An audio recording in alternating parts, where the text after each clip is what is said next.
蛮遗憾的。知道吗？啊，看，会就好啊。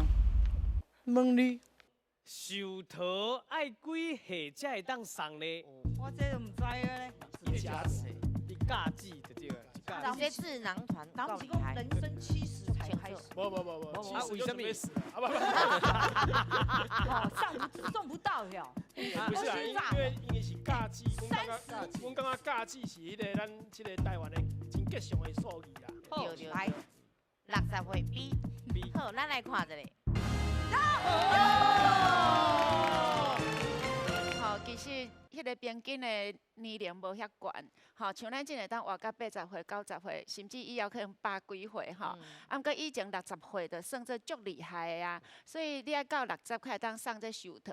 啊，新命当然无话讲一定会当送嘛。毋过，佫有一款情形，你就是60岁啊，毋过你的爸母佫伫咧，佫长岁寿，咱嘛是永远拢是爸母的囡仔。啊，你嘛是袂当送60岁，毋过伊爸母佫伫的人寿桃，所以大概超过60岁，爸母佫无伫的人，你开当送伊，对。